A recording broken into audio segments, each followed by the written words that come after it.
so now on to spoilers. Spoilers. So we'll talk now. Let's see what we got.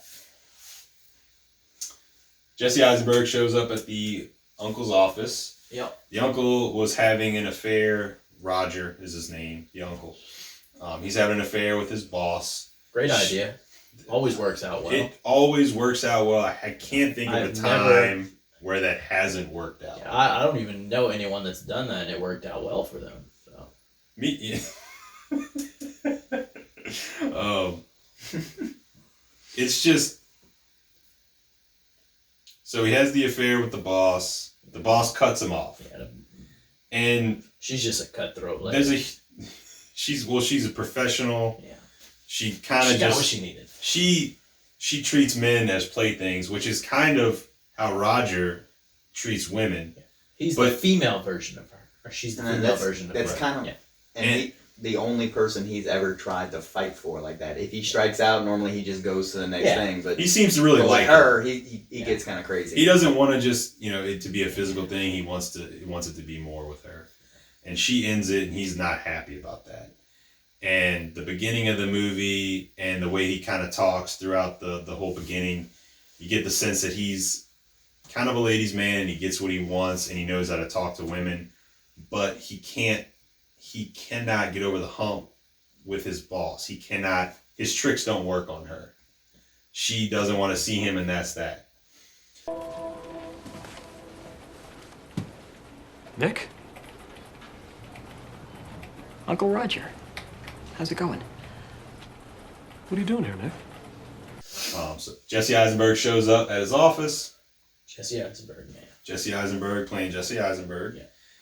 And basically just tells them, look, I need you to teach me about girls. So they go out for a night on the town. It's the first bar. That's where they run into Elizabeth Berkley and her friend.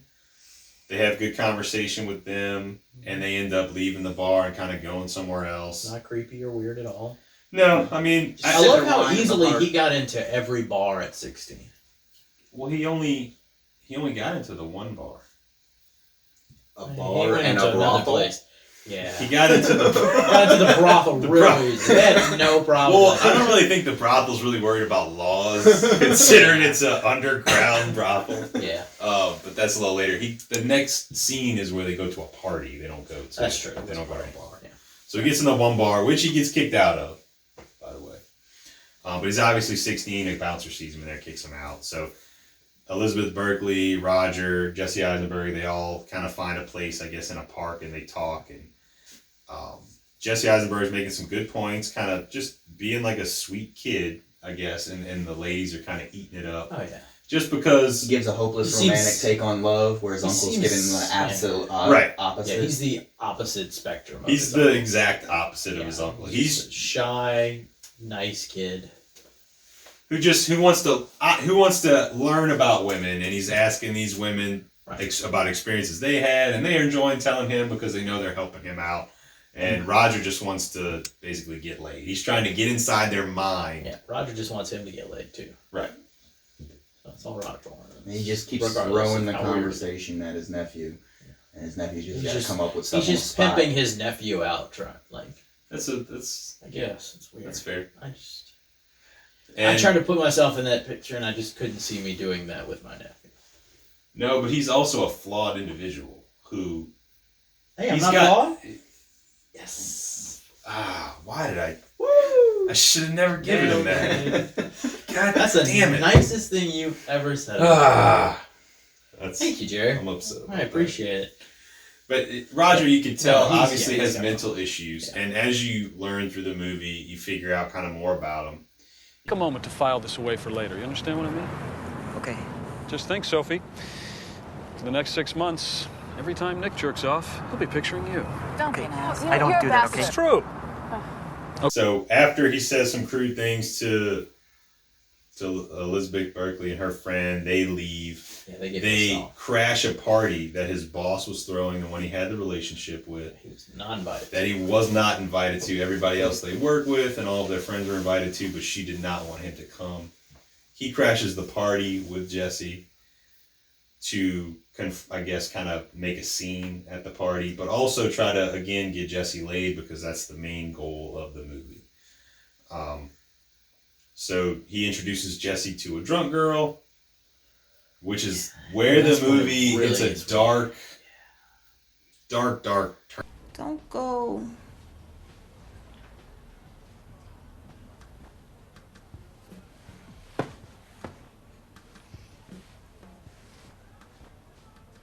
He's in the room with the girl. The girl's obviously very intoxicated. She's in and out, passing in and out. Yeah. And she kind of, she's very drunk. She doesn't know what she wants. She kind of wants Jesse to stay with her in the room.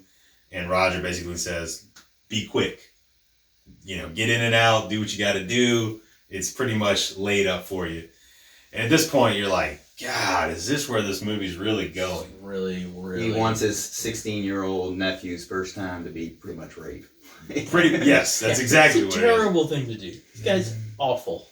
Yeah, and that's kind of where I was like, the first time watching it, I was just like, man, is this really where this is going? This guy sucks. Be on guard duty, okay? So, okay. Need to work fast, okay? If I were you, I'd switch to the 2-minute offense. What are you talking about? Yep. Wait, Uncle Roger. Love you. They really, you really don't know if he's going to go through it or not, though. They play on that tension. You just hope that he doesn't. You're like, please don't do this, man. Don't please don't do it. You're going to regret it. You're going to regret it. You're going to end up in cell block 99. Don't do it. So, very reluctantly, he does not do it, and he leaves the room. Because he's Jesse Eisenberg. He has respectable young He's got a good heart. The kid is... Yeah, he really just wants his uncle to teach him about girls. He didn't really want to sign up for this. He didn't. I don't think he really wanted to get laid. I think he wanted to learn how to. Yeah, he just wanted somebody to teach him how to talk to girls. Yeah. Is it your mission in life to humiliate yourself? It's more of a hobby, really. I want you to leave right now. You want me to leave and go where? So at the party, Roger causes a scene with the boss, basically kind of just acting like a baby, because she doesn't want to be with him anymore. Yeah, they get thrown out of the apartment. Really childish. Right. They get thrown out of the apartment, and Jess and Roger says, "Look, it's time to go home. We're gonna call it a night." And earlier on in the night, Roger mentions that there's always a fail-safe if things don't go well throughout the evening. So at this point, Jesse, who has been drinking all night, who doesn't drink. Rum and Coke, man. Rum and Coke. Rum and Coke. I think he had some wine in there too, but he's bat. He's a little tipsy. A little bat action. Little captain. Little captain in the bat. He's like, well, what's the fail safe? What were you talking about earlier with the fail safe? And he's like, you sure you want to know? Yeah. He's like, he's drunk at this point. He's like, I want to do this tonight. Just when you think he couldn't get worse. Yeah. Then this is what you were talking about earlier. The brothel. They knock on this shady door in the ground, and they do a special knock. Yeah. And this dude just opens it up with techno music and bright lights coming out of it. They walk down, and basically they pay money to... Roger pays money to get his nephew laid. Yeah.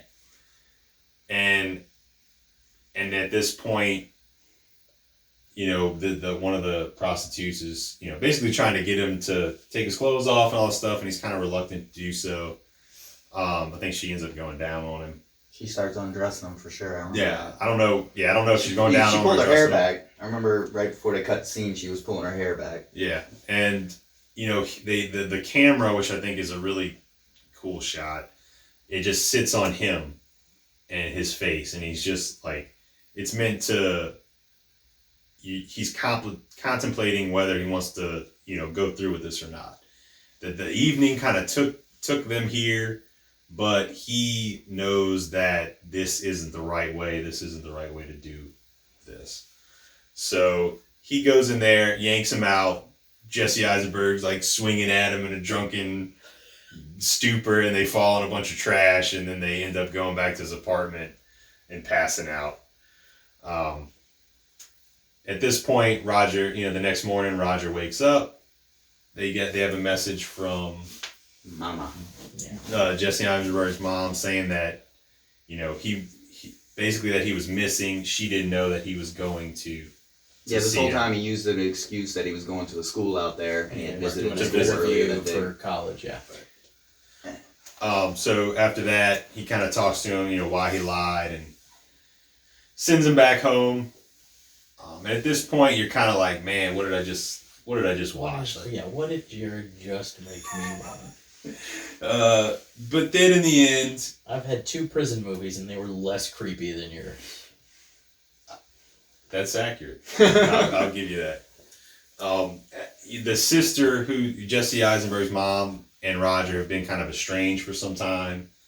But after Jesse goes back home, a few months later, Roger, shows up in his home when he gets home from school, talking to his mom, and just kind of, visiting. I get, he kind of thought a lot about their visit.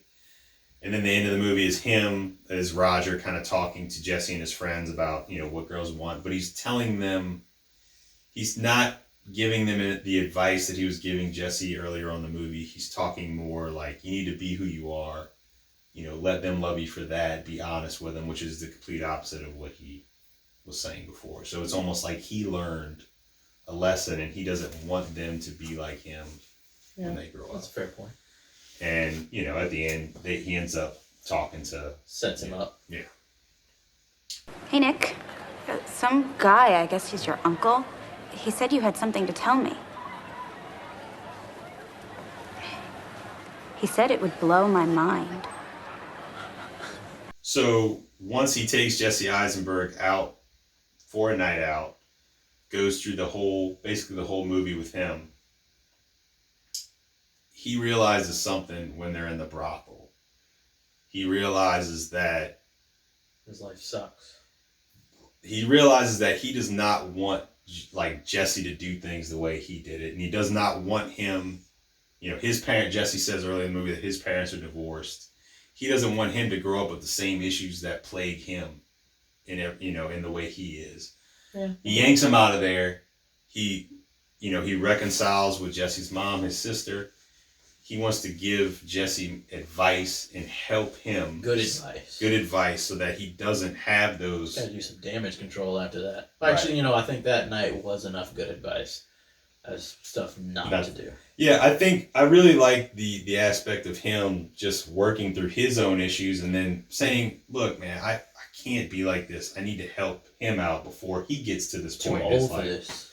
Too old for this. Too old for this, man. But that's kind of what I got from it. I got it. It makes sense. But I watched it. I mean, I really enjoyed this movie, and I think it's okay. Yeah. All right, guys. So thank you guys for listening this week. Again, social media. We're on Twitter, Facebook, Highly Caffeinated Movies, Twitter. We are at HC Movies Podcast. Follow us. We will post links to episodes, and we will have a Instagram as well soon. And we're going to update some photos and post a bunch of more content. catch y'all next week.